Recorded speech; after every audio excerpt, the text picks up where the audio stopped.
നമസ്കാരം. യൂത്ത് കോൺഗ്രസ് നേതാവ് രാഹുൽ മാങ്കൂട്ടത്തിൽ കേരളത്തിലെ യുവ നേതാക്കളിൽ ഏറ്റവും പ്രതീക്ഷയുള്ള ഒരാളാണ്. രാഹുലിനെ ഇഷ്ടപ്പെടുന്നത് കോൺഗ്രസ്സുകാർ മാത്രമല്ല, പൊതുസമൂഹം മൊത്തത്തിലാണ്. രാഹുലായിരിക്കും അടുത്ത പാലക്കാട് ഉപതെരഞ്ഞെടുപ്പിലെ UDF സ്ഥാനാർത്ഥി എന്ന പ്രതീക്ഷയിലാണ് പാലക്കാട്ടുകാർ. രാഹുലിൻ്റെ മുഖം നോക്കാതെയുള്ള ആക്രമണം, പ്രത്യേകിച്ച് മുഖ്യമന്ത്രി പിണറായി വിജയൻ്റെ മുഖത്തു നോക്കി വെല്ലുവിളിക്കാനുള്ള ധൈര്യം എല്ലാവരും അംഗീകരിക്കുന്നതാണ്. ആ രാഹുൽ മാങ്കൂട്ടത്തിൽ കഴിഞ്ഞ ദിവസം കാഞ്ഞങ്ങാട് നടത്തിയ പത്രസമ്മേളനത്തിൽ CPIM നേതാവ് P ജയരാജൻ്റെ മകൻ്റെ ആഡംബര വീടിനെക്കുറിച്ച് ചില പരാമർശങ്ങൾ നടത്തിയിരുന്നു. P ജയരാജൻ്റെ മകൻ ആഡംബര സൗധം നിർമ്മിച്ചെന്നും മനു തോമസ് പറഞ്ഞതുപോലെ വിദേശ രാജ്യങ്ങളിൽ ബിസിനസ് സംരംഭങ്ങളുണ്ടെന്നുമൊക്കെ രാഹുൽ മാങ്കൂട്ടത്തിൽ പറയുന്നു. രാഹുൽ അത് പറയുന്നത് ആധികാരികമായാണെങ്കിൽ തീർച്ചയായും ആ രേഖകൾ പുറത്തുവിടേണ്ടതുണ്ട്.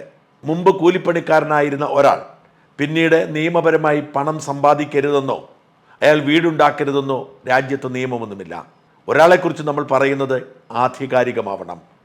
രാഹുൽ മാങ്കൂട്ടത്തിൽ P ജയരാജൻ്റെ മകൻ ജയൻ രാജിനെക്കുറിച്ച് പറഞ്ഞത് എത്രമാത്രം ആധികാരികമാണ് എന്ന കാര്യത്തിൽ തർക്കമുണ്ട്.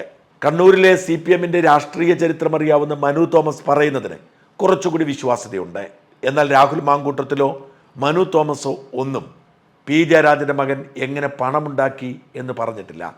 CPIM എന്ന രാഷ്ട്രീയ പാർട്ടിയുടെ ചോര പുരണ്ട കരങ്ങളുടെ അടയാളമായാണ് ഞാൻ P ജയരാജനെ കാണുന്നത്.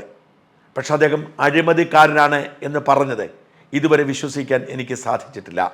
അതിനുള്ള തെളിവുകൾ ഇതുവരെ ഒരിടത്തു നിന്നും കാണാൻ എനിക്ക് കഴിഞ്ഞിട്ടില്ല. P ജയരാജൻ്റെ മക്കൾ കഷ്ടപ്പെട്ടും കൂലിപ്പണിയെടുത്തും വളർന്ന ചരിത്രമാണ് നമ്മൾ കേട്ടിട്ടുള്ളത്.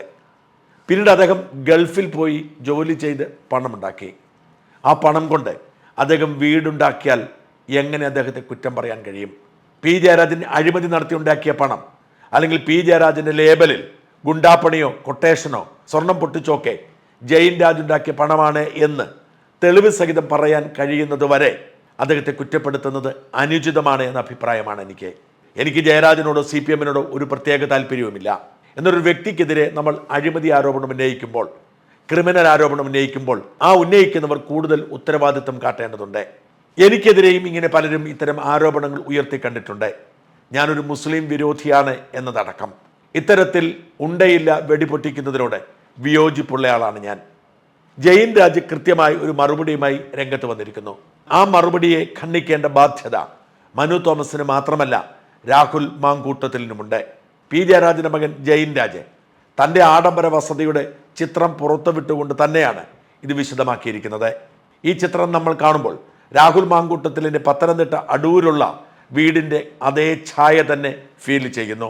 രാഹുൽ മാങ്കൂട്ടത്തിൽ പണിയെടുത്തും കച്ചവടം ചെയ്തുമുണ്ടാക്കിയ വീടാണിത്.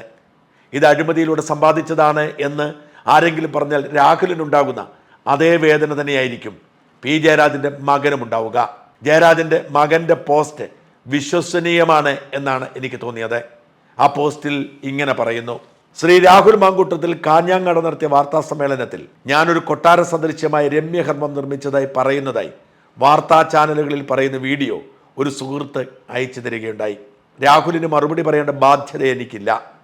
പക്ഷേ ഇത്തരം കുബുദ്ധികൾക്ക് ജനങ്ങളെ തെറ്റിദ്ധരിപ്പിക്കാനാവും എന്നതുകൊണ്ട് മാത്രമാണ് ഞാൻ ഈ വിശദീകരണം നൽകുന്നത്. ഒരു CPM നേതാവിൻ്റെ മകനായ എനിക്കെതിരെ എന്തെല്ലാം നുണകളാണ് ചിലർ പടച്ചുവിടുന്നത്. ഇവിടെ പരാമർശിച്ച എൻ്റെ വീടിനെക്കുറിച്ചാണ് പറയാൻ ആഗ്രഹിക്കുന്നത്. എനിക്കിപ്പോൾ 39 വയസ്സായി. ഗൾഫിൽ പോകുന്നതിന് മുൻപ് 4 വർഷം വിവാ കേരള എന്ന ഫുട്ബോൾ ടീമിൽ അംഗമായിരുന്നു. അന്ന് മാസപ്രതിഫലം എല്ലാ ചെലവുകളും കഴിച്ച് 17,000 രൂപയായിരുന്നു. വിവാ കേരള വിട്ടതിന് ശേഷം നാട്ടിൽ സുഹൃത്തുക്കൾക്കൊപ്പം കൂലിപ്പണി ഉൾപ്പെടെ ചെയ്തും വൈറ്റ് വാഷ് ജോലി ചെയ്തും ഡ്രൈവർ ജോലി ചെയ്തുമാണ് ജീവിച്ചത്. പിന്നീടാണ് ഗൾഫിലേക്ക് പോയത്. അഡ്വർടൈസ്മെൻറ്റ് കമ്പനിയിൽ 2 വർഷക്കാലം ജോലിക്ക് ശേഷം നീണ്ട 10 വർഷക്കാലം ഹെയർ ഷോപ്പിലായിരുന്നു ജോലി. ബ്രാക്കറ്റിൽ ആഫ്രിക്കൻസ് ഉപയോഗിക്കുന്ന മുടി. കഴിഞ്ഞ വർഷം മെയ് മുതൽ ടൈപ്പിംഗ് സെൻറ്ററിലാണ് ജോലി ചെയ്തു വരുന്നത്. മൊത്തം 13.5 വർഷക്കാലം ദുബായിൽ ജോലി ചെയ്തു വരുന്നു. 2014 ഒക്ടോബറിലായിരുന്നു എൻ്റെ വിവാഹം. ഭാര്യ കണ്ണൂർ AKG സഹകരണ ആശുപത്രിയിലും ചിറ്റാരിപ്പറമ്പ് കുടുംബാരോഗ്യ കേന്ദ്രത്തിലും നഴ്സായി ജോലി ചെയ്തു. ഇപ്പോൾ 2 വർഷമായി ദുബായിലെ പ്രസിദ്ധമായ ഒരു ആശുപത്രിയിൽ നേഴ്സായി ജോലി ചെയ്തു വരുന്നു. ആർക്കും സ്വന്തമായി വീട് എന്ന സ്വപ്നം ഉണ്ടാകും. പാട്യത്തെ ഒരു സ്ഥലമെടുത്ത് വീടെടുക്കാൻ ആണ് ആദ്യമേ ആലോചിച്ചത്. യശശരീരനായ പാട്യം ഗോപാലൻ്റെ നാടാണ് പാട്യം. ഫാസിസ്റ്റുകൾക്കെതിരായി ചെറുത്തുനിൽപ്പിൻ്റെ ഇതിഹാസം രചിച്ച നാടുകൂടിയാണ് പാട്യം. RSSകാർ കൊലപ്പെടുത്തിയ 4 രക്തസാക്ഷികളുടെ നാട്. 5 വർഷം ഞാൻ പാർട്ടി മെമ്പറായിരുന്നു. സ്ഥലത്തിൻ്റെ വിലയും വീട് നിർമ്മാണ ചെലവും എല്ലാം ഏകദേശം കണക്ക് കൂട്ടിയപ്പോൾ ഞാൻ സ്വരൂകൂട്ടി വെച്ച പണം പാട്യത്ത് വീടെടുക്കാൻ തികയാതെ വരും. അങ്ങനെ അമ്മയാണ് ഒരു നിർദ്ദേശം മുന്നോട്ട് വെച്ചത്. അമ്മയുടെ തറവാട് ഭാഗം വെച്ചു കിട്ടിയ സ്ഥലത്ത് മൊത്തം 28 സെൻറ്റിൽ 18 സെൻറ്റ് എൻ്റെ പേരിൽ രജിസ്റ്റർ ചെയ്യാം എന്ന് അമ്മ പറഞ്ഞു. അതിൻ്റെ അടിസ്ഥാനത്തിലാണ് മാങ്ങാട്ടിടം പഞ്ചായത്തിലെ കോയിലോടിൽ വീട് നിർമ്മാണം തുടങ്ങിയത്. അത് കൊട്ടാര സദൃശ്യമായ വീടല്ല.